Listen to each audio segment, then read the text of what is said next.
سورۃ العنکبوت، عنکبوت کا مطلب ہوتا ہے مکڑی، اسپائڈر، مکی صورت ہے، اور اس کے اندر آپ کو مصائب کے اوپر صبر کرنا جو ہے یہ ملے گا۔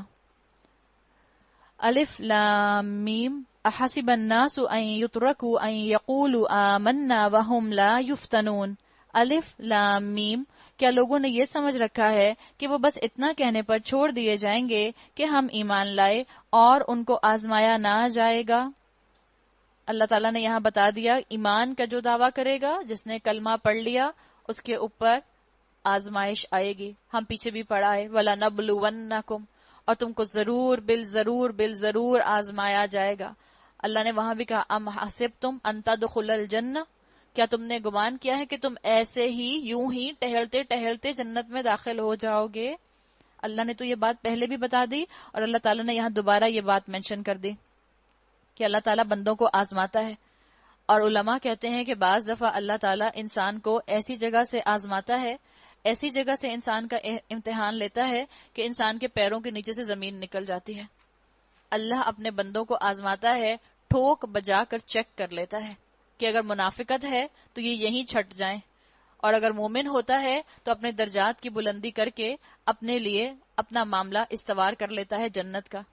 کہاں سے آتی ہے آزمائش ہمیں نہیں پتا ہوتا۔ جیسے معمولی سی مثال کے طور پر آپ باہر کھڑی ہوتی ہیں نکل کے، اور آپ ایک طرف اپنے ڈرائیور کو ڈھونڈ رہی ہوتی ہیں، ڈرائیور ایک دم سے دوسری طرف سے آ جاتا ہے باجی، تو آپ ایک دم سے پریشان ہو جاتی ہیں، اچھا ہاں ٹھیک ہے۔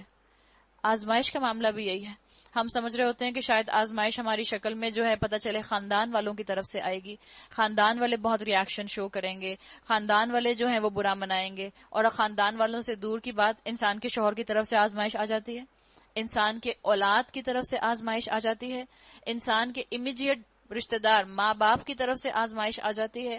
تو اللہ نے تو کہہ دیا ہے کہ اللہ اپنے بندوں کو آزمائے گا، حالانکہ ہم ان سب لوگوں کی آزمائش کر چکے ہیں جو ان سے پہلے گزرے ہیں۔ اللہ کو تو ضرور یہ دیکھنا ہے کہ سچے کون ہیں اور جھوٹے کون ہیں، یعنی پکی بات آزمائش ضرور آئے گی۔ اور آزمائش امتحان آتا کیوں ہے؟ ایک بچہ گریڈ 1 میں پڑھتا ہے، اس پر آزمائش کیا آتی ہے امتحان کی شکل میں؟ جب وہ امتحان دیتا ہے تو مثال کے طور پر ابھی اس نے کاؤنٹنگ سیکھی، جب وہ امتحان دیتا ہے تو کاؤنٹنگ اس کو اچھی طرح آ جاتی ہے، دوسری کلاس میں آتا ہے، پھر اس کو مثال کے طور پر ایڈیشن سکھایا جاتا ہے، اس کا امتحان دیتا ہے تو کاؤنٹنگ کے ساتھ ساتھ اس کو ایڈیشن کرنا بھی آ جاتا ہے، اگلے سٹیپ پر جاتا ہے تو اس کو سبٹریکشن اور ملٹیپلیکیشن سکھایا جاتا ہے، جب سبٹریکشن اور ملٹیپلیکیشن کا امتحان ہوتا ہے تو اس کو کاؤنٹنگ، ایڈیشن، سبٹریکشن، ملٹیپلیکیشن سب اچھی طرح آ جاتا ہے۔ اور اسی طرح جیسے جیسے درجات بڑھتے جاتے ہیں انسان کے علم میں پختگی آتی جاتی ہے۔ ایسے ہی جب آزمائشیں آتی ہیں اور ان آزمائشوں میں مومن ثابت قدم رہتا ہے تو اللہ تعالیٰ اس کے لیے آسانیاں لے آتے ہیں، اور اللہ تعالیٰ اس کے لیے زندگی میں اللہ کے دین پر قائم رہنے کو آسان بنا دیتے ہیں۔ تو یہاں بتا دیا گیا کہ جس نے اللہ سے سودا کرنا ہے وہ جان لے کہ اللہ کا سودا سستا نہیں ہے، جنت کا سودا سستا نہیں ہے، آزمائش اس کی آئے گی، اللہ آزمائے گا اس کو، اللہ اس کو ٹھوک بجا کر چیک کر لے گا۔ یہ آیت نمبر 2 جو آئی ہے وَلَقَدْ فَتَنَّ الَّذِينَ مِن قَبْلِهِمْ، اس کے لیے اسکالرز کہتے ہیں کہ یہ آیت سب کو سمجھ نہیں آئے گی، یہ آیت اس کو سمجھ آئے گی جو عمل کے میدان میں قدم رکھ چکا ہوگا، اس کو اندازہ ہو رہا ہوگا کہ کتنی طرف سے اس کے اوپر آزمائشیں آتی ہیں۔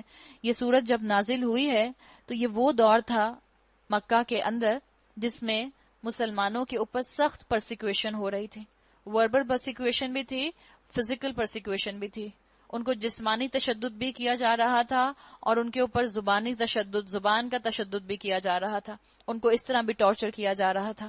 صحابہ جو تھے وہ اس آزمائش کے اوپر سخت جو تھے پریشان بھی ہو گئے تھے، اور انہوں نے اللہ کے رسول سے بھی کہا تھا کہ یہ ہمارے اوپر آزمائشیں کیوں آ رہی ہیں؟ تو اللہ تعالیٰ نے اس کے اوپر یہ آیت نازل کی احسب الناس ان یترکوا ان یقولوا آمنا وهم لا یفتنون، کہ لوگوں نے کیا ایمان کو، آزمائشوں کو، جنت میں جانے کو ہلکا سمجھا ہے؟ اللہ تو خوب ٹھوک بجا کر چیک کرتا ہے۔ خباب ابن ارد کا واقعہ ہم جانتے ہیں کہ ان کے لیے آتا ہے کہ جب ان کا مالک جو تھا وہ ان کو تپتے کوئلوں کے اوپر، جلتے انگاروں کے اوپر لٹایا کرتا تھا تو ان کی کمر کی چربی پگھلنے سے انگارے بجھا کرتے تھے، اور ان کی پیٹھ کے اوپر اس جو چیز ان کی سکن میلٹ ہوئی تھی اس کے نشانات ہوتے تھے۔ تو انہوں نے آ کے اللہ تعالیٰ سے کہا تھا، ایک روایت میں آتا ہے کہ اس کے اوپر یہ آیات نازل ہوئی آپ سوچیں آزمائشوں کا حال، کہ ان کا مالک ان کو تپتے ہوئے کوئلوں کے اوپر، انگاروں کے اوپر لٹاتا تھا، اور اس کے اوپر وہ کہہ رہے ہیں، اور اس کے اوپر اللہ کہہ رہا ہے کہ کیا ان لوگوں نے یہ سمجھا ہے کہ یہ ایسے ہی جنت میں بھیج دیے جائیں گے؟ تو آپ اور میں کیا سمجھتے ہیں؟ ہلکے ہلکے بیٹھے رہیں گے، ٹھنڈے ٹھنڈے بیٹھے رہیں گے، نہ کسی کے ماتھے پر بل پڑے گا میرے عمل کو دیکھ کر، نہ کوئی میرا مذاق اڑائے گا جب میں دین پر عمل کرنا شروع کروں گی، نہ کہیں سے میری آزمائش ہوگی، اور مجھے جنت میں دروازے میں ویلکم کرنے کے لیے فوراً کے فوراً فرشتے آ جائیں گے، ٹھوک بجا کر اللہ چیک کرے گا۔ تو اللہ تعالیٰ نے مسلمانوں کو بھی صبر کی تلقین کر دی، اور صبر جو ہے، صبر علماء کہتے ہیں 3 طرح سے کیا جاتا ہے۔ ایک آتا ہے صبر عن الدنیا، دنیا کے اوپر بھی انسان صبر کرتا ہے۔ کیسے؟ جب انسان دنیا میں ملنے والی ان خواہشات سے اپنے آپ کو روک لیتا ہے جن خواہشات کو اگر ہم پورا کریں تو ہم اللہ کے نافرمان ہو جائیں، تو صبر عن الدنیا بھی ہوتا ہے۔ پھر سکولرز کہتے ہیں صبر عن المعصیہ بھی ہوتا ہے، انسان اپنے گناہوں کے اوپر بھی صبر کرتا ہے، گناہ کی ٹیمپٹیشن آئے اور انسان اپنے آپ کو تھام لے، والنٹیرلی صبر کرے، اس کو کہتے ہیں صبر عن المعصیہ، گناہوں کے اوپر صبر کرنا۔ اور ایک ہوتا ہے صبر عن الابتلاء، آزمائشوں کے اوپر صبر کرنا۔ یہاں پر جس صبر کا ذکر ہے وہ صبر عن الابتلاء ہے، امتحان کے طور پر، بلا کے طور پر، آزمائش کے طور پر جو حالات آئیں گے ان کے اوپر صبر کر جانا۔ اور کیا وہ لوگ جو بری حرکتیں کر رہے ہیں، پہلے اللہ تعالیٰ نے مسلمانوں کا پرسپیکٹو درست کیا کہ دیکھو اگر تمہارے اوپر آزمائشیں آ رہی ہیں تو یہ تم جنت کی انسٹالمنٹ ادا کر رہے ہو، گھبراؤ نہیں، ثابت قدم رہو، ثابت قدم رہو گے تو تمہارے لیے آگے اجر بھی ہے اور شکر کے موقع بھی آئیں گے، صبر کرو گے تو شکر کا موقع بھی آ جائے گا۔ اور جو مسلمانوں پر ظلم کر رہے تھے، جو مسلمانوں کو اذیتیں دے رہے تھے، ان کو بھی اللہ تعالیٰ نے ڈانٹ دیا، جو مسلمانوں کے لیے آزمائش بنے ہوئے تھے۔ کیا وہ لوگ جو بری حرکتیں کر رہے ہیں یہ سمجھے بیٹھے ہیں کہ ہم سے بازی لے جائیں گے؟ بڑا غلط حکم ہے جو وہ لگا رہے ہیں۔ کفار کو بتا دیا گیا اللہ کو سب نظر آ رہا ہے جو تم ظلم کر رہے ہو، اللہ غافل نہیں ہے، اللہ البصیر ہے۔ تو دونوں اینڈ پر اللہ تعالیٰ نے ان آیتوں کے اندر بات کر لی۔ عافیت کی زندگی دنیا کی جو ہے، اس کی خواہش میں انسان اپنی آخرت خراب نہ کرے۔ آپ کی اور میرے لیے تو یہاں یہی سبق ہے کہ جب میں اور آپ قرآن کی طرف آئیں گے، جب آپ اور میں قرآن پر عمل کرنا شروع کریں گے تو آپ پر اور مجھ پر آزمائشیں آئیں گی۔ تو بعض لوگ کیا کہتے ہیں، ہم سنتے ہی نہیں، جب ہم سنیں گے ہی نہیں تو عمل بھی نہیں کرنا پڑے گا، اور جب عمل نہیں کرنا پڑے گا تو آزمائشیں نہیں آئیں گی۔ اور اگر پھر واپس ہم اس چیز کو سورہ فاتحہ پر لے کر جائیں تو ہمیں سمجھ آئے گی کہ اللہ نے جو وہاں 2 کریکٹرسٹکس بتائے ہیں، مغضوب علیہم اور ضالین۔ مغضوب علیہم وہ تھے جن کے پاس علم تھا، عمل نہیں کیا، ضالین وہ تھے جنہوں نے عمل کیا بغیر علم کے۔ تو جب ہم یہ کہتے ہیں ہمیں علم حاصل نہیں کرنا، بس ہم اپنی مرضی کا عمل کیے جائیں گے، اس کا مطلب ہے ہم والنٹیرلی کہہ رہے ہیں کہ اللہ ہمیں ضالین میں شامل فرما دے۔ یہاں تک سکولرز کہتے ہیں کہ اگر آپ یہ جملہ بولتے ہیں کہ اللہ میں نے تو علم حاصل نہیں کرنا ورنہ میری پکڑ سخت ہو جائے گی، اس کا مطلب ہے آپ والنٹیرلی اپنے آپ کو اس چیز کے انڈر لے کر آ رہے ہیں جس چیز کے لیے آپ نے خود نماز میں کھڑے ہو کر دعا کی تھی، اللہ مجھے ضالین کا راستہ نہیں چاہیے، مگر آپ نے خود ضالین بننا پسند کیا، وہ ضالین جن کے پاس علم نہیں تھا، بس عمل کرنے کی خواہش ہوتی تھی۔ اللہ نہ کرے کہ اللہ مجھے اور آپ کو مغضوب علیہم یا ضالین والے کریکٹر کے انڈر لے کر آئے۔ تو بتا دیا گیا کہ کچھ 2 یا کچھ لوگوں کا سودا ہے جنت کا سودا، بند مٹھیوں کے ساتھ تم جنت حاصل نہیں کر سکتے، تمہارے ہاتھ سے کچھ جائے گا تو جنت کی انسٹالمنٹ ادا ہوگی۔ کبھی مذاق اڑے گا، کبھی تم پر طنز ہوگا، کبھی تم پر نظریں ایسی ہوں گی جن نظروں کی وجہ سے تمہیں تکلیف ہوگی، کبھی تم کو وربلی پرسیکیوٹ کیا جائے گا، کبھی جو ہے ہو سکتا ہے تمہاری اولاد جو ہے وہی تم سے بدزن ہو جائے، تو یہ آزمائشیں تو آئیں گی۔ آپ دیکھیں ایک انسان جو درخت حاصل کرنا چاہتا ہے کہ اس کے باغ کے اندر آم کا درخت ہو اور بیج کو اپنے ہاتھ میں دبا کر بیٹھ جائے اور کہے آم کا درخت آ جائے، آم کا درخت آ جائے، آم کا درخت آ جائے۔ آم کا درخت آئے گا؟ بیج کو ہاتھ میں دبا کر بیٹھیں گے تو آم کا درخت نہیں حاصل کر سکتے، بیج کو زمین کے اندر دبائیں گے تب آم کا درخت آئے گا۔ اور زمین کے اندر دبانے کے لیے زمین کو صاف کرنا ہوتا ہے، ویڈز کو ہٹانا ہوتا ہے، جنگلی جو پودے ہوتے ہیں ان کو ہٹانا ہوتا ہے، اس بیج کو ڈالنے کے بعد کیا آپ نے آج بیج ڈالا صبح آپ کو درخت مل جائے گا؟ نہیں ملتا. آپ آج عمل کریں گی، پھر آپ کو صبر کے ساتھ اس عمل کی حفاظت کرنی ہوگی. آپ نے بیج ڈال دیا، اب اس کے بعد اگلے دن کسان اٹھتا ہے، اس کو پودا نظر نہیں آتا، خاموشی ہوتی ہے زمین کے اندر بالکل، پھر بھی وہ پانی ڈالتا ہے امید کے ساتھ. اگلے دن پھر سوتا ہے، پھر صبح اٹھتا ہے، کیا پودا نکل آتا ہے؟ پودا نہیں نکلتا، اتنی جلدی پودا نہیں نکلتا. آپ کو پتا ہے بیج پر ڈیپینڈ کرتا ہے اور پلانٹ کی ویریشن پر ڈیپینڈ کرتا ہے. کبھی پودا 15 دن کے بعد نکلتا ہے، کبھی جو سیڈلنگ پھوٹتا ہے وہ 20 دن کے بعد پھوٹتا ہے، کبھی وہ سیڈلنگ 25 دن کے بعد پھوٹتا ہے. لیکن کسان ہر امید کے ساتھ صبح اٹھتا ہے اور پانی ڈالتا ہے اور اس کے لیے پراپر ارینجمنٹ کرتا ہے. آپ اور میں بھی اسی طرح جنت کے لیے عمل کرتے جائیں گے، عمل کرتے جائیں گے، اور جب عمل کرتے جائیں گے تو امید رکھیں گے کہ اللہ تعالیٰ اس کا اجر ایک دن آپ کے پاس مجھے ملے گا. بالکل جیسے آم کا درخت حاصل کرنے کے لیے اس کسان کو بہت دن انتظار کرنا پڑتا ہے، جنت کی شکل میں پھل حاصل کرنے کے لیے بھی مومن کو بہت دن انتظار کرنا پڑے گا. اوور نائٹ کچھ نہیں ہوگا. تو بندوں کو سمجھا دیا، ان کو بھی جن پر ظلم ہو رہا تھا اور ان کو بھی جو ظلم کر رہے تھے. جو کوئی اللہ سے ملنے کی توقع رکھتا ہو اسے معلوم ہونا چاہیے کہ اللہ کا مقرر کیا ہوا وقت آنے ہی والا ہے اور اللہ سب کچھ سنتا اور سب کچھ جانتا ہے. اللہ تعالیٰ میرے اور آپ کے ہر طرح کے عمل سے واقف ہے. اللہ کرے کہ اللہ ہم جو عمل کر رہے ہیں وہ عبادت بن جائیں. اللہ ہماری زندگی کو بندگی کی شکل بنا دے. اللہ ہمارے اعمال کو قیامت کے دن، نیک اعمال کو قیامت کے دن ہمارے نامہ اعمال میں سے نکال دے. ایسا نہ ہو کہ ہم عاملۃ الناصبہ کی کیٹیگری میں آ جائیں، عمل کرنے والے اور تھکنے والے. پتہ چلا یہاں دنیا میں تو بظاہر بڑی نیکیاں کرتے تھے، آخرت میں پہنچے تو نامہ اعمال خالی، اس لیے کہ کسی کی غیبت کر دی، کسی کی چغلی کر دی، کسی کے ساتھ جھوٹ بول دیا، کسی کا دل دکھا دیا، کسی کا حق مار دیا، کسی کا مال چھین لیا، کسی کو بری حقیر نظروں سے دیکھ لیا. یہ سب کیا تو قیامت کے دن ساری نیکیاں ہماری ہوا کی طرح اڑ جائیں گی. اللہ تعالیٰ نے فرمایا وَمَنْ جَاهَدَ فَإِنَّمَا يُجَاهِدُ لِنَفْسِهِ، جو شخص بھی مجاہدہ کرے گا اپنے ہی بھلے کے لیے کرے گا. اللہ یقیناً دنیا والوں سے بے نیاز ہے. یعنی جو کمائے گا نیکیاں، اس کی اپنی محنت، اس کی اپنی کوشش اور اس کا اپنا فائدہ. اللہ کی کبریائی میں اضافہ نہ ہوگا. والذین آمنوا وعملوا الصالحات، اور جو لوگ ایمان لائے اور جنہوں نے نیک اعمال کیے، لنکفرن عنہم سیئاتہم، اور نیک اعمال کرنے کے بعد کیا؟ ان کی برائیاں ہم ان سے دور کر دیں گے. نکفرن، یہ کفرہ کا مطلب لفظی مطلب کیا ہوتا ہے؟ ایک تو مطلب ہوتا ہے ہم نے سنا انکار کرنا، ناشکری کرنا. کفرہ کے لفظی معنی کیا ہوتے ہیں؟ ایک جگہ زمین کو ڈگ کرنا، کھودنا، اور اس کے بعد اس کے اندر کچھ دبا دینا اور زمین کو لیول کر دینا.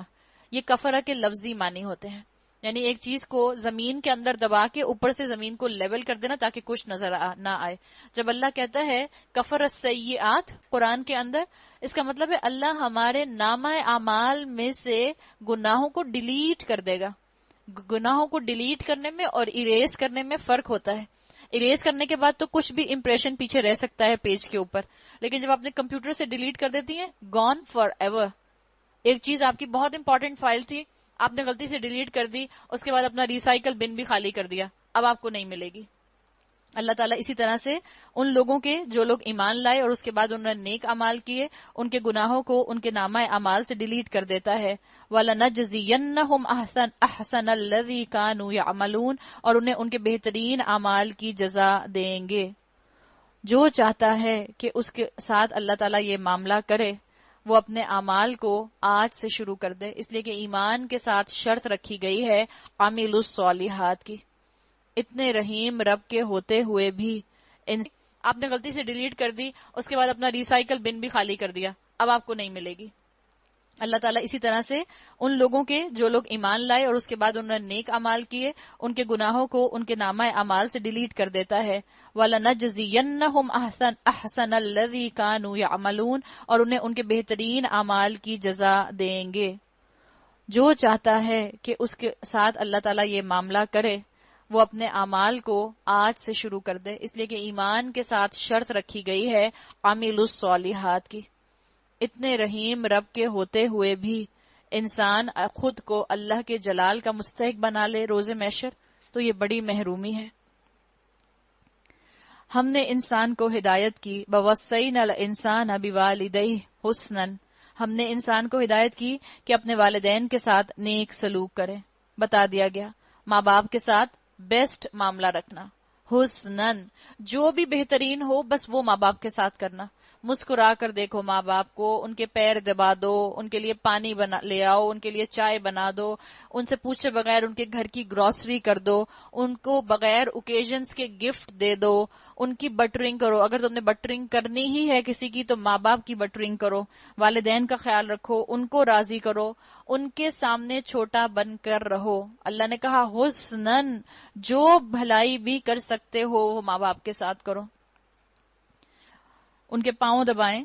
اور یاد رکھیں دو ہستیاں جن کی آپ کبھی تربیت نہیں کر سکتے، ماں باپ اور شوہر. تو ماں باپ کے ساتھ بہت عزت اور احترام کا معاملہ رکھیں. لیکن اللہ تعالیٰ نے پھر آگے بتا دیا وَإِن جَاهَدَاكَ لِتُشْرِكَ بِي مَا لَيْسَ لَكَ بِهِ عِلْمٌ فَلَا تُطِعْهُمَا، لیکن اگر وہ تجھ پر زور ڈالیں کہ تو میرے ساتھ کسی ایسے معبود کو شریک ٹھہرائے جسے تو میرے شریک کی حیثیت سے نہیں جانتا تو ان کی اطاعت نہ کر. بتا دیا گیا کہ ماں باپ کی اطاعت اللہ کی نافرمانی کرتے ہوئے نہیں ہو سکتی. اللہ کی فرما برداری کے اندر ہی ماں باپ کی فرما برداری ہوگی، ورنہ ماں باپ کی وہ بات نہیں مانی جائے گی. اگر والدین نیکیوں میں آگے نہ بڑھنے دیں تو پھر یقیناً ماں باپ کی اطاعت نہیں ہو سکتی. ہاں، ان کے ساتھ حسنہ والا معاملہ اپنی جگہ رکھنے کا ہے، محبت سے بات کرنا اپنی جگہ پر ہے. ایک صحابی سعد بن ابی وقاص جن کے لیے آتا ہے کہ ان کی والدہ مشرک تھیں اور یہ ینگ تھے، یہ نوجوان تھے، آپ صلی اللہ علیہ وسلم پر ایمان لے آئے تھے. ان کی والدہ نے کہا کہ جب تک تم اس دین سے نہیں پھرو گے جس دین کو تم نے اپنے ماں باپ کے دین کو ٹھکرا کر حاصل کیا ہے، میں کچھ نہیں کھاؤں گی، کچھ نہیں پیوں گی. اور انہوں نے کہا کہ میں جب تک اپنا روزہ نہیں توڑوں گی جب تک تم اپنے دین پر واپس نہیں پلٹ آؤ گے. سعد بن ابی وقاص کے لیے آتا ہے کہ انہوں نے اپنی ماں سے کہا کہ ایسی 100 روحیں بھی میری ماؤں کی آ جائیں جو مجھے اس دین سے پھرنے کے لیے کہیں، میں ان 100 روحوں کو ماں کی قربان کر دوں گا، لیکن میں اللہ واحد القہار کے علاوہ کسی کو اپنا معبود نہیں مانوں گا. یہ ایمان کا کنوکشن ہوتا تھا، لیکن اپنا حسن سلوک ماں کے ساتھ ویسے ہی برقرار رکھا. روایات میں آتا ہے کہ ماں نے خود ہی اپنا روزہ جو تھا، جو انہوں نے رکھا تھا کہ میں کبھی کھاؤں گی پیوں گی نہیں، وہ انہوں نے توڑ دیا. تو اللہ تعالیٰ نے کہہ دیا کہ اللہ کی نافرمانی کے اندر والدین کی اطاعت نہیں ہو سکتی. میری ہی طرف تم سب کو پلٹ کر آنا ہے، پھر میں تم کو بتا دوں گا کہ تم کیا کرتے رہے ہو. تو والدین سے اچھا سلوک کرنے کا اور جھک کر رہنے کی یہاں پر بات کر دی گئی. لیکن جب ماں باپ فرائض پر کام کرنے سے منع کریں، فرائض پر سٹینڈ لینے سے منع کریں، تب آپ کو جم جانا ہے محبت کے ساتھ کہ امی ابا میں اس بات کو افورڈ نہیں کر سکتی، جو اللہ کے رسول صلی اللہ علیہ وسلم کی تعلیمات میرے سامنے آ گئی ہیں اب میں اس کے اگینسٹ عمل نہیں کر سکتی. نوافل میں آپ ماں باپ کی بات مانیں گی، لیکن فرائض کے اندر آپ کو بات کس کی ماننی ہوگی؟ اپنے اللہ رب العزت کی. جو لوگ ایمان لائے ہوں گے، جنہوں نے نیک اعمال کیے ہوں گے، ان کو ہم ضرور صالحین میں داخل کریں گے. لوگوں میں سے کوئی ایسا ہے جو کہتا ہے کہ ہم ایمان لائے اللہ پر، مگر جب وہ اللہ کے معاملے میں ستایا گیا تو اس نے لوگوں کی ڈالی ہوئی آزمائش کو اللہ کی عذاب کی طرح سمجھ لیا. اب اگر تیرے رب کی طرف سے فتح اور نصرت آ گئی تو یہی شخص کہے گا کہ ہم تو تمہارے ساتھ ہی تھے. یعنی کس کی طرف اشارہ ہے؟ یہ منافقین کی طرف اشارہ ہے.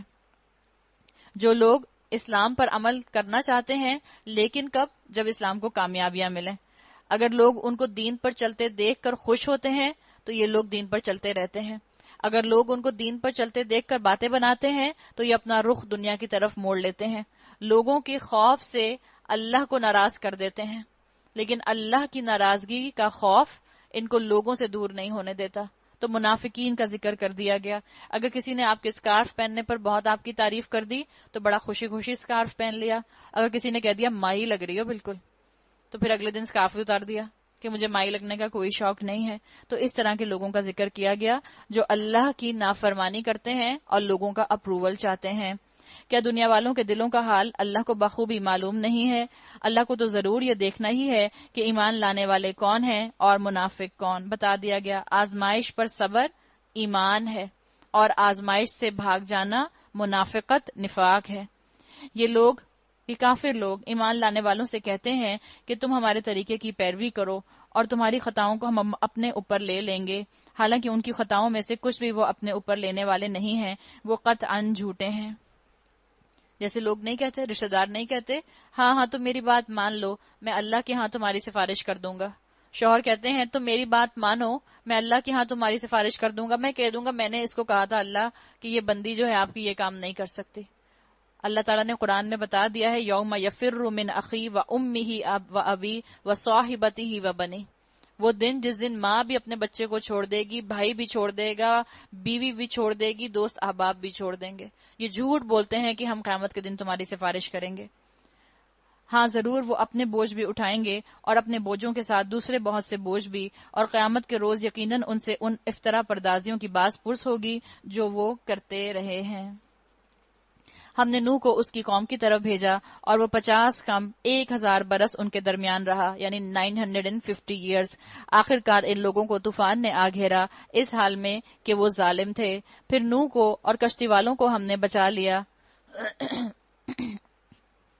اور اسے دنیا والوں کے لیے ایک نشان عبرت بنا کر رکھ دیا. اللہ تعالیٰ نے اس صورت میں، اس مکی صورت میں، اس مقام پر یہ مثالیں دے کر مسلمانوں کو صبر کی تلقین کر دی، صبر کی مثال دے دی اور بتا دیا کہ تم سے پہلے بھی ایسے بہت سے لوگ گزرے ہیں جنہوں نے بہت زیادہ صبر کیا، اور کتنے لوگ اس سے پہلے اللہ کے راستے پر چل چکے ہیں جن پر لوگوں نے اذیتیں ڈھائیں. اور سب سے پہلے نوح علیہ السلام کا ذکر کر کے یہ بتا دیا گیا کہ میرے اس بندے نے 950 سال صبر کیا. تم پر تو بھی آزمائشیں آئے ہوئے 10-11 سال ہی ہوئے ہیں اے مکہ والو. اور ابراہیم علیہ السلام کو بھیجا جبکہ اس نے اپنی قوم سے کہا اللہ کی بندگی کرو اور اس سے ڈرو، یہ تمہارے لیے بہتر ہے اگر تم جانو. تم اللہ کو چھوڑ کر جنہیں پوج رہے ہو وہ تو محض بت ہیں اور تم ایک جھوٹ گھڑ رہے ہو. در حقیقت اللہ کے سوا جن کی تم پرستش کرتے ہو وہ تمہیں کوئی رزق بھی دینے کا اختیار نہیں رکھتے. اللہ سے رزق مانگو وَاعْبُدُوهُ وَاشْكُرُوا لَهُ إِلَيْهِ تُرْجَعُونَ، اسی کی بندگی کرو، اسی کا شکر ادا کرو، اسی کی طرف تم پلٹائے جانے والے ہو. اور اگر تم جھٹلاتے ہو تو تم سے پہلے بہت سی قومیں جھٹلا چکی ہیں، اور رسول پر صاف صاف پیغام پہنچا دینے کے سوا کوئی اور ذمہ داری نہیں ہے. کیا ان لوگوں نے کبھی دیکھا ہی نہیں کس طرح اللہ خلق کی ابتدا کرتا ہے پھر اس کا اعادہ کرتا ہے؟ یقیناً یہ اعادہ تو اللہ کے لیے آسان تر ہے. ان ذالک علی اللہ یسیر. ان سے کہو کہ زمین میں چلو پھرو اور دیکھو کہ اس نے کس طرح خلق کی ابتدا کی ہے، پھر اللہ کس طرح دوبارہ زندگی بخشے گا. یقیناً اللہ ہر چیز پر قادر ہے، جسے چاہے سزا دے، جس پر چاہے رحم فرمائے. اسی کی طرف تم پھیرے جانے والے ہو. تم نہ زمین میں عاجز کرنے والے ہو نہ آسمان میں، اور اللہ سے بچانے والا کوئی سرپرست اور مددگار تمہارے لیے نہیں ہے.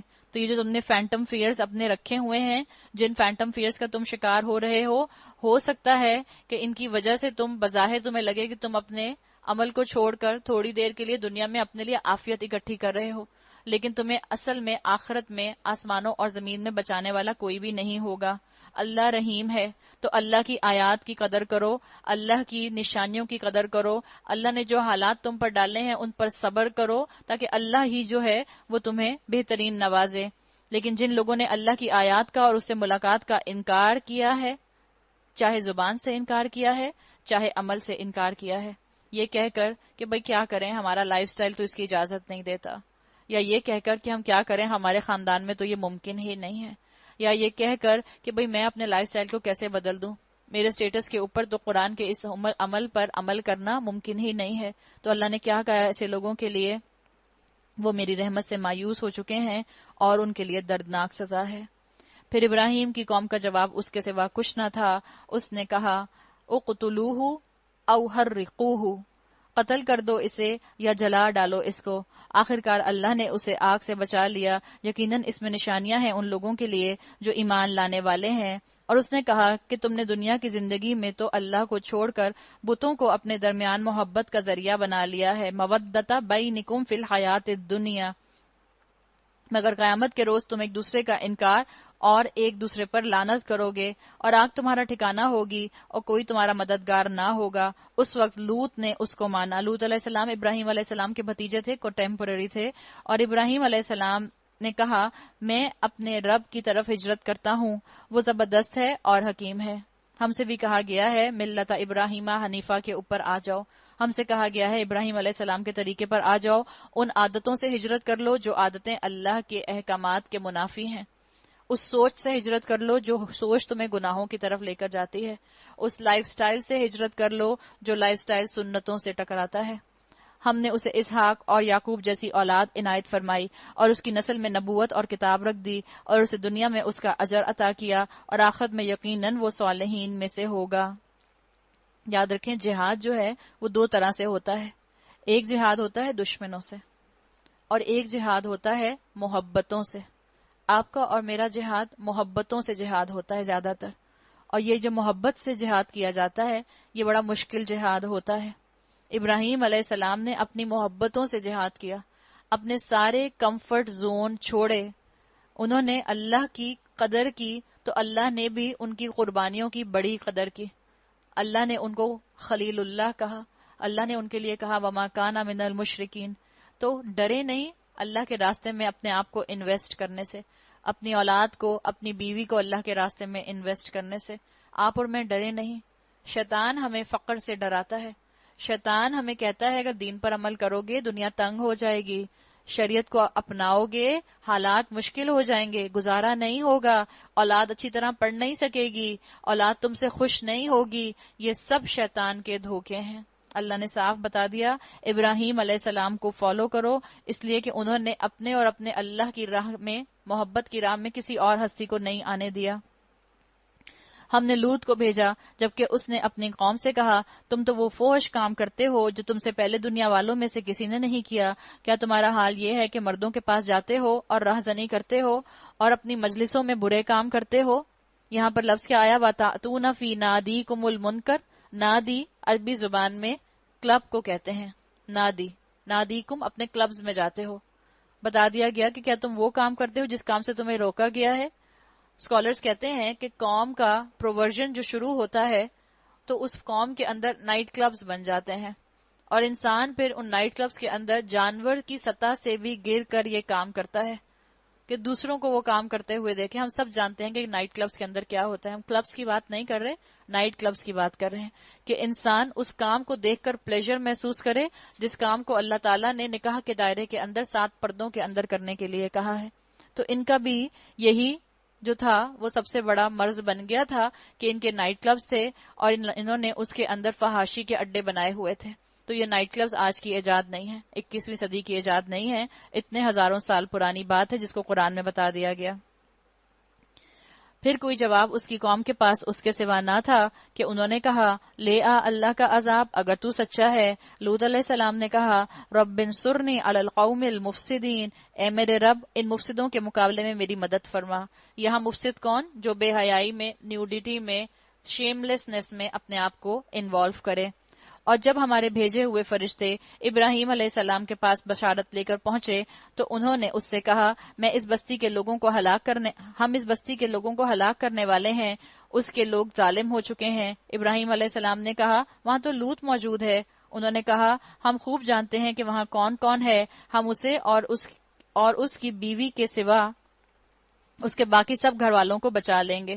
ان کی بیوی کا پرابلم کیا تھا؟ ان کی بیوی کا پرابلم یہ تھا کہ مسلمان تو تھیں، مشرکہ نہیں تھیں، کافر نہیں تھیں، لیکن اپنے روایات میں آتا ہے کہ اپنے شوہر کے رازوں کو اپنی قوم کے لوگوں کو جا کر بتا دیا کرتی تھیں۔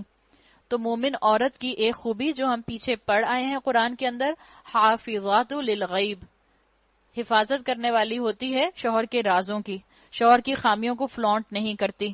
تو بہتر یہ ہے کہ ہم اپنی بیٹیوں کے اندر اس کوالٹی کو انکلکیٹ کریں، انگرینٹ کریں کہ بیویاں جب وہ بنیں تو اپنے شوہروں کی خامیوں کو فلانٹ نہ کرتی پھریں۔ لیکن دکھ اس بات پر ہوتا ہے کہ مائیں خود بیٹیوں سے اکسا کر پوچھتی ہیں سب ٹھیک ہے، سب ٹھیک ہے، سب ٹھیک چل رہا ہے نا، سب ٹھیک، خوش ہو نا۔ 6 دفعہ پوچھنے کی کیا ضرورت ہے؟ اس نے 1 دفعہ کہہ دیا جی امی الحمدللہ خوش ہوں۔ لیکن تمہاری ساس تمہارے ساتھ ٹھیک ہے نا، تمہارا شوہر تمہارے ساتھ ٹھیک ہے نا، کوئی ایسی بات تو نہیں ہے؟ کیا اکسا کر آپ اس سے پوچھنا چاہ رہی ہیں؟ تو ماؤں کو بھی کہنا چاہیے کہ جب کبھی بیٹی کچھ بتانے کی کوشش کرے تو اللہ ہمیں ایسی مائیں بنائے کہ ہم ان کو سمجھائیں کہ بیٹا چھوٹی چھوٹی باتوں کو اگنور کرتے ہیں اور شوہر کی خامیوں کو فلانٹ نہیں کرتے، یہ اچھی باتیں نہیں ہیں۔ عقل مند مائیں اس طرح کی ڈسکشن کو انکریج نہیں کرتی، اور یہاں یہی بات بتائی گئی کہ لوط علیہ السلام کی بیوی کا جو پرابلم تھا کہ وہ رازوں کو فاش کرنے والی تھی، تو اللہ نے کہا کہ اللہ اس کو تباہ کر دے گا اور لوط اور باقی گھر والوں کو بچا لے گا. کانت من الغابرین، اس کی بیوی پیچھے رہ جانے والوں میں سے تھی. پھر جب ہمارے فرشتے لوط کے پاس پہنچے تو ان کی آمد پر وہ سخت پریشان اور تنگ دل ہوا. انہوں نے کہا نہ ڈرو اور نہ رنج کرو، ہم تمہیں اور تمہارے گھر والوں کو بچا لیں گے سوائے تمہاری بیوی کے جو پیچھے رہ جانے والوں میں سے ہے. ہم اس بستی کے لوگوں پر آسمان سے عذاب نازل کرنے والے ہیں اس فسق کی بدولت جو یہ کرتے رہے ہیں، اور ہم نے اس بستی کو ایک کھلی نشانی بنا کر چھوڑ دیا ان لوگوں کے لیے جو عقل سے کام لیتے ہیں. اور مدین کی طرف ہم نے ان کے بھائی شعیب کو بھیجا. اس نے کہا اے میری قوم کے لوگو، اللہ کی بندگی کرو اور روز آخر کے امیدوار رہو. وَلَا تَأْثَوْا فِي الْأَرْضِ مُفْسِدِينَ، اور زمین میں مفسد بن کر زیادتیاں نہ کرتے رہو، مفسد بن کر ناپ تول میں کمی نہ کرو. مگر انہوں نے اسے جھٹلا دیا. آخرکار ایک سخت زلزلے نے انہیں آ لیا اور وہ اپنے گھروں میں پڑے کے پڑے رہ گئے. آپ دیکھیں زیادہ تر پریشانی کی خبریں انسان کو اپنے گھر میں ہی ملتی ہیں. زیادہ تر انسان کو موت کی خبریں بھی اپنے گھر میں ملتی ہیں. تو موت کے ڈر سے، دنیا کے کم ہونے کے خوف سے آپ اور میں کہیں قرآن کی محفل میں نہ پہنچے صرف اور صرف اپنے گھروں کو بچانے کے لیے. موت کا ڈر آپ کو اور مجھے ایسا فینٹم فیئر نہ دے دے کہ آپ اور میں گھروں سے نکل نہ سکیں، قدم نہ نکال سکیں باہر. بیماریاں بھی گھروں میں آتی ہیں تو ڈرنا کیسا؟ اللہ کی خاطر جہاد کریں، اللہ کی خاطر ہجرت کریں. یہ ہجرت آپ کو انشاءاللہ جنت کے دروازے تک پہنچا دے گی. تو جو ہونا ہوتا ہے وہ ہونا ہوتا ہے. اللہ نے اتنی قوموں کا ذکر کر دیا اور بتا دیا کہ وہ اپنے گھروں میں پڑے کے پڑے رہ گئے. اور عاد اور سمود کو ہم نے ہلاک کیا. تم وہ مقامات دیکھ چکے ہو جہاں وہ رہتے تھے. ان کے اعمال کو شیطان نے ان کے لیے خوشنما بنا دیا اور انہیں راہ راست سے روک دیا، حالانکہ وہ ہوش گوش رکھنے والے لوگ تھے، سمارٹ الیکٹ تھے، ورلڈلی وائز تھے، اپنے وقت کی سپر پاور تھے، مگر آخرت سے بالکل لا علم تھے. تو جس کے پاس بے تحاشا دنیا کا علم ہو، قبر کے اندر فرشتہ اس کو نہیں کہے گا کہ تم پاس ہو گئے، تم گریجویٹ کر گئے، اگر اس کے پاس دین کا علم نہ ہوگا. جس کے پاس دنیا بھر کا علم ہو، آخرت کے علم سے وہ لا علم ہو، تو وہ سب سے بڑا اگنورنٹ انسان ہے. اور قارون اور فرعون اور حامان کو ہم نے ہلاک کیا. موسیٰ ان کے پاس بینات لے کر آیا، مگر انہوں نے زمین میں اپنی بڑائی کا زعم کیا، حالانکہ وہ سبقت لے جانے والے نہ تھے. آخرکار ہر ایک کو ہم نے اس کے گناہ میں پکڑا. فَكُلًّا أَخَذْنَا بِذَنبِهِ، ہر ایک کو اس کے گناہ میں پکڑا. پھر ان میں سے کسی پر ہم نے پتھراؤ کرنے والی ہوا بھیجی، کسی کو ایک زبردست دھماکے نے آ لیا، کسی کو ہم نے زمین میں دھسا دیا، کسی کو غرق کر دیا. اللہ ان پر ظلم کرنے والا نہ تھا، مگر وہ خود ہی اپنے اوپر ظلم کر رہے تھے. اللہ ہمیں بھی مہلت دیتا ہے اور اللہ سے ہم دعا کرتے ہیں اللہ ہمیں اپنے انتقام سے ہلاک نہ کر. اللہ ہمیں مہلت دے کہ اللہ ہم آپ کی رضا حاصل کر لیں اور ایسے حال میں ہمیں موت آئے کہ ہم اپنے انجام سے راضی ہوں اور اللہ ہم سے راضی ہو. مثل الذین اتخذوا من دون اللہ اولیاء کمثل العنکبوت، جن لوگوں نے اللہ کو چھوڑ کر دوسرے سرپرست بنا لیے ہیں ان کی مثال مکڑی جیسی ہے جو اپنا ایک گھر بناتی ہے اور سب گھروں میں سب سے زیادہ کمزور گھر مکڑی کا ہوتا ہے. ان اوہن البیوت لبیت العنکبوت. کاش یہ لوگ علم رکھتے. نگلیکٹ کا تصور ہے جس کو ہم سمجھے بیٹھے ہیں دنیا کو کہ ہمارے مضبوط قصر تعمیر ہو رہے ہیں، ہمارے بڑے مضبوط گھر ہیں. یہ گھر اللہ کی نظر میں، آپ کے اور میرے بڑے بڑے گھر، عالی شان گھر، اللہ کی نظر میں مکڑی کے گھروں جیسے ہیں. اگر ان کے اندر شرک ہے، اگر ان کے اندر اللہ کی نافرمانی ہے، اگر ان کے اندر رسول اللہ صلی اللہ علیہ وسلم کی سنتوں کا مذاق ہے، تو اللہ کے مقابلے میں آپ کا اور میرا کوئی وکیل نہیں آ سکتا جو ہمیں ان گھروں کے اندر تباہی کا شکار ہونے سے بچا لے. یہ لوگ اللہ کو چھوڑ کر جس چیز کو بھی پکارتے ہیں اللہ اسے خوب جانتا ہے، وہی زبردست اور حکیم ہے. وَتِلْكَ الْأَمْثَالُ نَضْرِبُهَا لِلنَّاسِ، یہ مثالیں ہم لوگوں کی فہمائش کے لیے دیتے ہیں، یعنی ہم لوگوں کو مثال بیان کرنے کے لیے دیتے ہیں، مگر ان کو وہی لوگ سمجھتے ہیں جو علم رکھنے والے ہیں. اللہ نے آسمانوں اور زمین کو برحق پیدا کیا ہے، در حقیقت اس میں ایک نشانی ہے اہل ایمان کے لیے. اللہ تعالی ہمیں ان نشانیوں کو دیکھ کر عمل کرنے والوں میں شامل فرمائے. پارہ نمبر 21. اتل ما اوحی الیک من الکتاب واقم الصلاۃ ان الصلاۃ تنہی عن الفحشاء والمنکر ولذکر اللہ اکبر واللہ یعلم ما تصنعون. اے نبی صلی اللہ علیہ وسلم، تلاوت کرو اس کتاب کی جو تمہاری طرف وحی کے ذریعے سے بھیجی گئی ہے، اور نماز قائم کرو، یقیناً نماز فحش اور برے کاموں سے روکتی ہے، اور اللہ کا ذکر اس سے بھی زیادہ بڑی چیز ہے۔ بتا دیا گیا یہاں پر نماز کا مقصد۔ ہر عبادت کا اللہ نے کوئی نہ کوئی مقصد رکھا ہے، جیسے رمضان کے روزوں کا مقصد لعلکم تتقون کہہ کے بتا دیا گیا، یہاں نماز کا مقصد بتا دیا گیا، ان الصلاۃ تنہی عن الفحشاء والمنکر۔ جو کانشیس لیول پر نماز پڑھی جائے، جو زندہ نماز ہو، جس نماز کو پڑھ کر اللہ یاد آ جائے، اقم الصلاۃ لذکری موسیٰ علیہ السلام سے کہا گیا تھا، جس نماز کو پڑھ کر اللہ یاد آئے گا وہ نماز آپ کو فحش سے اور آپ کو بے حیائی کے کاموں سے روکے گی۔ اگر واقعی نماز کا امپیکٹ زندگی پر ہوتا ہے تو یہ آپ کو اس شکل میں نظر آئے گا، جب انسان شعور اور فکر کے ساتھ زندہ نماز پڑھے گا۔ نماز کی قبولیت کی نشانی علماء کہتے ہیں یہ ہے کہ انسان کے اندر حیا آ جاتی ہے، اللہ سے بھی حیا، اللہ کے رسول صلی اللہ علیہ وسلم سے بھی حیا، اللہ کے بندوں سے بھی حیا۔ اور اللہ کے بندوں سے جب حیا آتی ہے تو انسان اپنے آپ کو ڈھانپ لیتا ہے، اللہ سے حیا آتی ہے انسان گناہوں میں انوالو نہیں ہوتا، رسول اللہ صلی اللہ علیہ وسلم سے حیا آتی ہے اللہ کے رسول صلی اللہ علیہ وسلم کی سنتوں کو ریجیکٹ نہیں کرتا، نگلیکٹ نہیں کرتا، انسان گناہوں سے پھر دور رہنے کی کوشش کرتا ہے۔ اور بہترین نماز وہ ہے جس میں آپ کو اللہ یاد آ جائے، قیاما وقعودا وعلی جنوبہم، جو اٹھتے بیٹھتے اللہ کو یاد کرے۔ اور کہا گیا وَلَذِكْرُ اللَّهِ اکبر، عبداللہ ابن عباس کے مطابق وَلَذِكْرُ اللَّهِ اکبر کا مطلب کیا ہے؟ یہاں الٹیمیٹ ذکر قرآن کی بات ہے کہ اللہ کا ذکر سب سے بڑا ہے۔ اصل میں اللہ کا ذکر القرآن ہے۔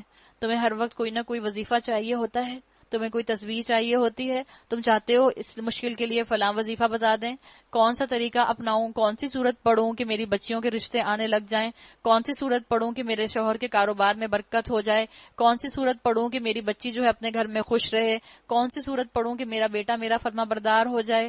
ہر وقت ہم انہی وظیفوں کی تلاش میں رہتے ہیں۔ اللہ کا کلام آپ کے اور میرے لیے ہر غم کا علاج، ہر غم کا وظیفہ ہے۔ اللہ جانتا ہے جو کچھ تم کرتے ہو۔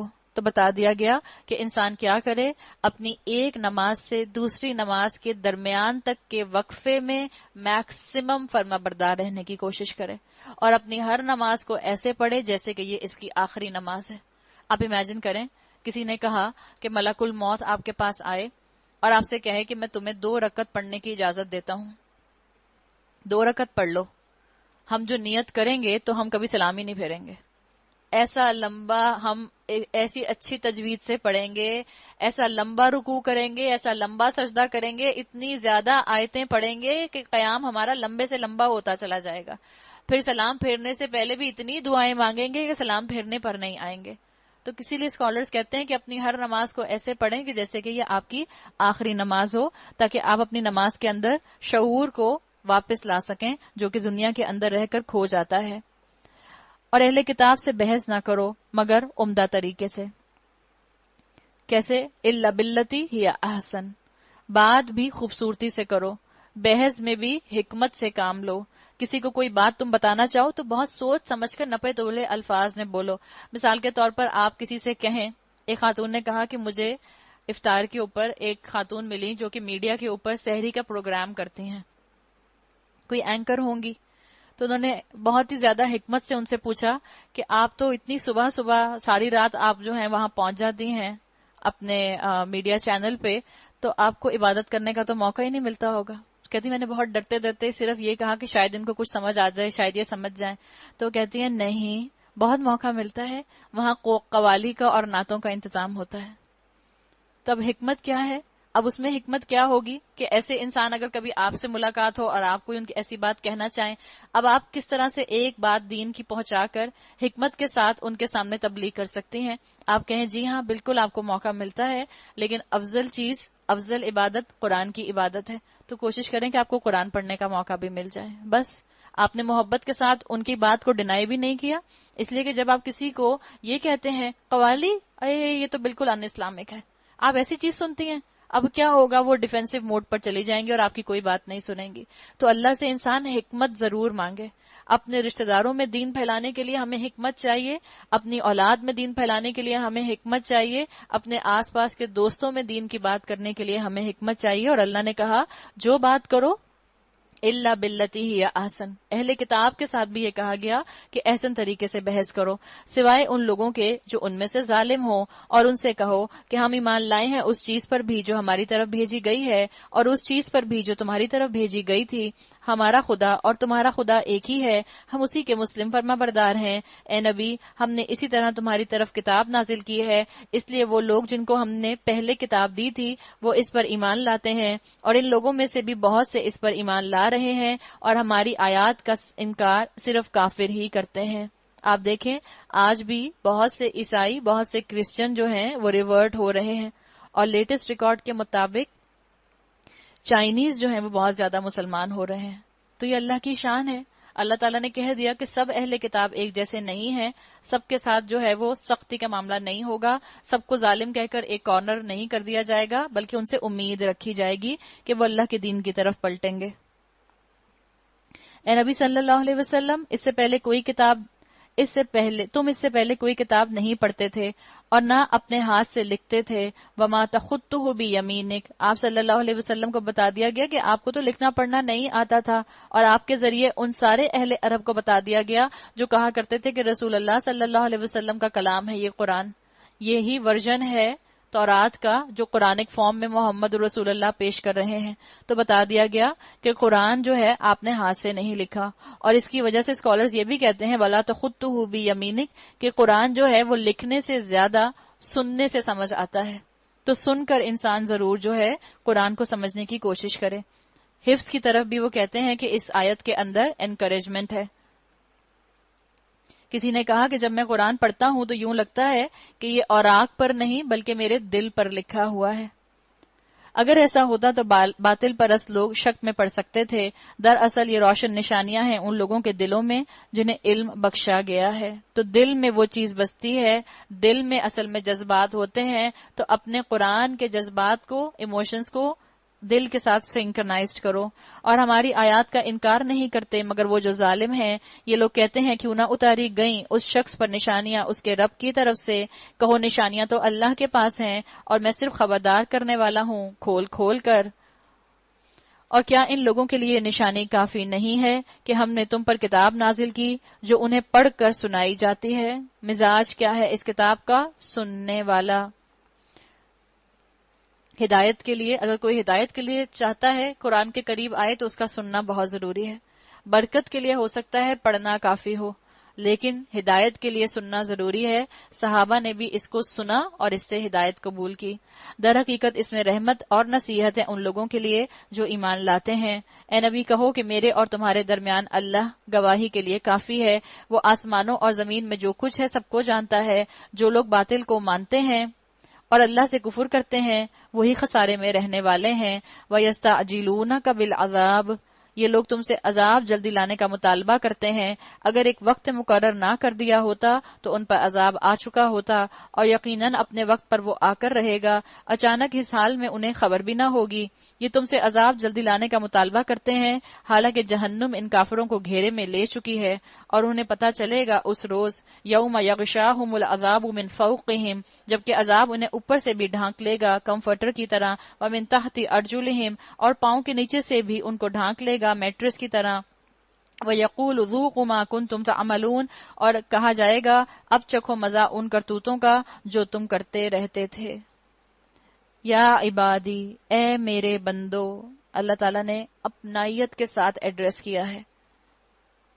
اے میرے بندو، الذین آمنوا، جو ایمان لائے ہو، ان ارضی واسعہ، میری زمین وسیع ہے، فَإِيَّايَ فَاعْبُدُونِ، بس تم میری ہی بندگی بجا لاؤ۔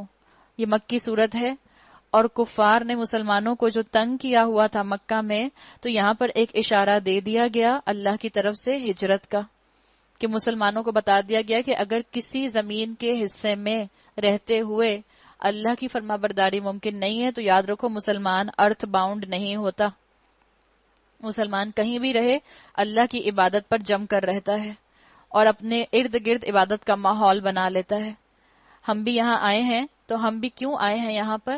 ہم اس ماحول کو، اس قرآن کی ایسنس کو، اس قرآن کے ایموشنل بانڈ کو اپنے ساتھ اپنے گھروں میں لے جانا چاہتے ہیں تاکہ ہمارے گھروں کے ماحول نیکیوں کے لیے کنڈیوسو ہو جائیں.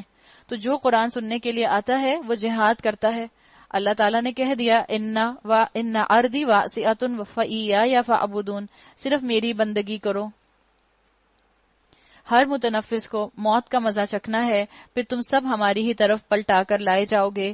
جو لوگ ایمان لائے ہیں اور جنہوں نے نیک عمل کیے ہیں ان کو ہم جنت کی بلند و بالا عمارتوں میں رکھیں گے جن کے نیچے نہریں بہتی ہوں گی، وہاں وہ ہمیشہ رہیں گے. کیا ہی عمدہ اجر ہے عمل کرنے والوں کے لیے. اللہ کہہ رہا ہے نعم اجر العاملین، کیا عمدہ اجر ہے عمل کرنے والوں کے لیے. تو اللہ تعالیٰ نے تو بتا دیا کہ یہ اللہ کی بات ہے. ایک فقیر کہے کہ فلاں چیز اچھی ہے تو شاید آپ کو اس کی ویلیو نہ آئے. اس کی کیا ویلیو ہوگی؟ فقیر ہی کہہ رہے فلاں چیز اچھی ہے. جب اللہ کہے نعم اجر العاملین، ایک رب کہہ رہا ہے کہ یہ تو بڑا اچھا اجر ہے عمل کرنے والوں کے لیے، تو پھر اللہ کے بندے اللہ کی خاطر ہجرت کریں. ہجرت کرنے سے نہ گھبرائیں، گھروں سے نکلیں قرآن کو پڑھنے کے لیے، قرآن کو سمجھنے کے لیے. ہمت کے ساتھ عمل پر جم جائیں. ہاتھ پاؤں ہلائے گا انسان، کمفرٹ زون چھوڑے گا، صبر کرے گا، ہجرت کرے گا، جہاد کرے گا، تو اس کو وہ اجر ملے گا جس کے لیے اللہ تعالیٰ نے فرما دیا نعم اجر العاملین الذین صبروا وعلی ربہم یتوکلون، ان لوگوں کے لیے جنہوں نے صبر کیا ہے اور جو اپنے رب پر بھروسہ کرتے ہیں. کتنے ہی جانور ہیں جو اپنا رزق اٹھائے نہیں پھرتے. اللہ یرزقها وإیاکم، اللہ ان کو بھی رزق دیتا ہے اور تمہارا رازق بھی وہی ہے. وہ سب کچھ سنتا اور سب کچھ جانتا ہے. پہلے جانوروں کا ذکر کیا کہ اللہ جانوروں کو رزق دیتا ہے. دیکھو انسانوں کے مقابلے میں جانور کتنے زیادہ ہیں اس زمین کے اوپر. سنگل سیل آرگینزم سے لے کر بڑے بڑے بیسٹ تک تم دیکھ لو کہ جانور اللہ تعالیٰ نے کتنے بنائے ہیں. چرند پرند بہت زیادہ ہیں. اللہ ان کو بھی تو رزق دے رہا ہے. تو یہ جو انسان ہے صرف 7 بلین، کیا ان کو اللہ رزق نہیں دے سکتا؟ اللہ تعالیٰ نے یہاں انسانوں کو اپنی بادشاہی کا ہلکا سا مظاہرہ کرایا. اگر تم ان لوگوں سے پوچھو کہ زمین اور آسمانوں کو کس نے پیدا کیا ہے اور چاند و سورج کو کس نے مسخر کر رکھا ہے، تو ضرور کہیں گے اللہ نے. پھر یہ کدھر سے دھوکہ کھا رہے ہیں؟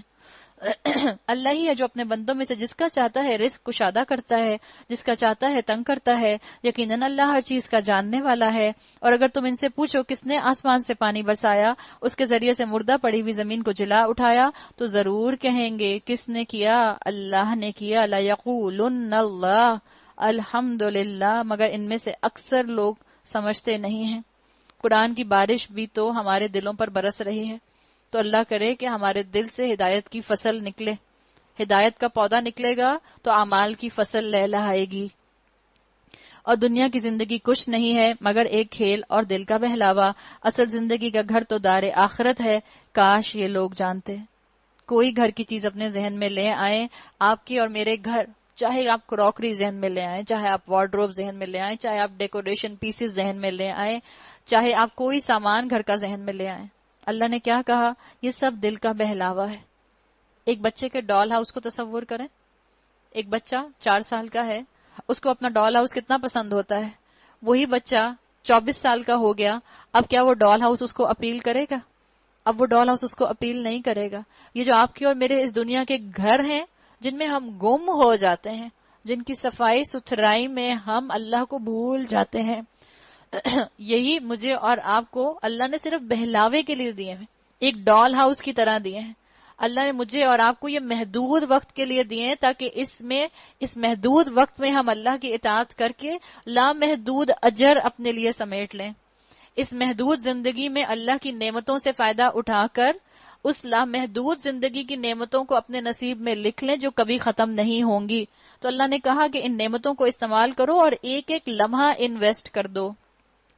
جب یہ لوگ کشتی پر سوار ہوتے ہیں تو اپنے دین کو اللہ کے لیے خالص کر کے اسی سے دعا مانگتے ہیں، مخلصین لہ الدین. اور پھر جب وہ انہیں بچا کر خشکی پر لے آتا ہے تو یکایک یہ شرک کرنے لگتے ہیں تاکہ اللہ کی دی ہوئی نجات پر اس کا کفران نعمت کریں اور حیات دنیا کے مزے لوٹیں. اچھا ان قریب انہیں معلوم ہو جائے گا، کیا یہ دیکھتے نہیں ہیں کہ ہم نے ایک پرامن حرم بنا دیا ہے، حالانکہ ان کے گرد و پیش لوگ اچک لیے جاتے ہیں. مشرکین مکہ کو بتایا جا رہا ہے کہ ان کے آس پاس لوگ اغوا ہوتے ہیں یا ان کے آس پاس انارکی ہے، اور مشرکین مکہ کو بتایا جا رہا ہے کہ اللہ تعالیٰ نے اس کو کتنی امن کی جگہ بنایا تھا۔ ابراہیم علیہ السلام نے بھی اس کے لیے دعا کی تھی، بلدن آمنن۔ اللہ تعالیٰ نے اس کو ہر طرح کے پھل دیے، اللہ نے اس کو شہرت دی، لہٰذا اس گھر کے اندر تم شرک نہ کرو، اس کو شرک کا اڈا نہ بناؤ، اس کو توحید کا گڑھ بناؤ۔ افبالباطل یؤمنون وبنعمت اللہ یکفرون، کیا پھر یہ لوگ باطل کو مانتے ہیں اور اللہ کی نعمت کا کفران کرتے ہیں؟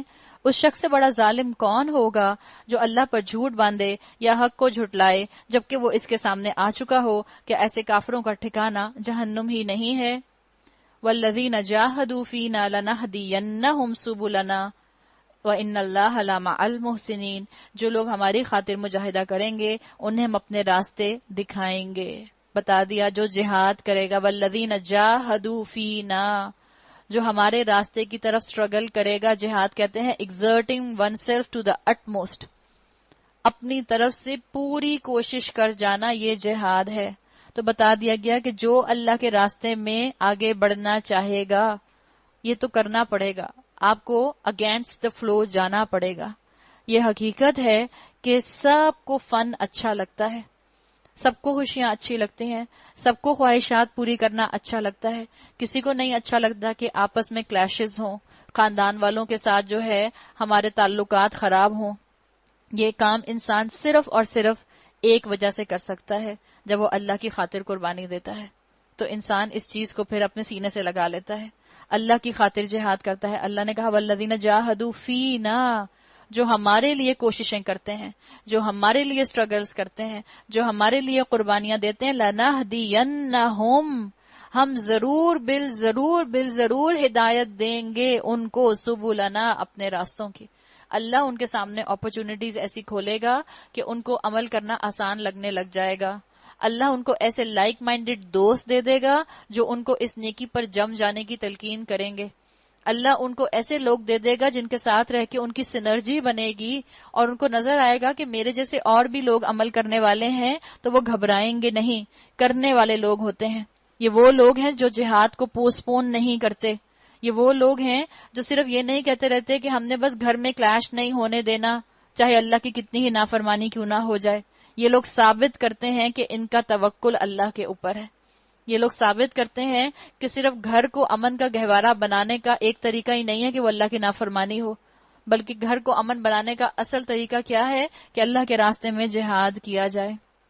آپ دیکھ لیں جو لوگ اللہ کے راستے کی طرف نہیں دیکھتے، اس معاشرے میں نہ بچے محفوظ ہوتے ہیں، نہ عورتیں محفوظ ہوتی ہیں، نہ والدین کا احترام ہوتا ہے، نہ شوہر بیوی کے حقوق ادا کرتے ہیں، اور نہ بیویاں شوہروں کے حقوق ادا کرتی ہیں۔ تو اللہ تعالیٰ نے تو اصل چیز جو رکھی ہے وہ اس راستے پر رکھی ہے جو راستہ اللہ کی طرف جاتا ہے۔ سبلنا، ہمارے راستے کی اللہ ہدایت دے دے گا، یعنی اللہ اپنے راستے کی ہدایت دے دیتا ہے۔ وَأَنَّ اللَّهَ لَمَعَ الْمُحْسِنِينَ، اور یقیناً اللہ نیکوکاروں کے ساتھ ہے، اللہ محسنین کے ساتھ ہے۔ محسن جو حق سے بڑھ کر کام کرتے، محسن جو محبت کے اندر کام کرے، محسن جو محبت میں قربانی دینے کے لیے تیار ہو، مصیبت میں قربانی نہ دے۔ اللہ ہمیں ایسے محسنین میں شامل فرمائے۔ سورۃ الروم مکی سورت ہے، روم ملک کا نام ہے۔ آپ کو سورہ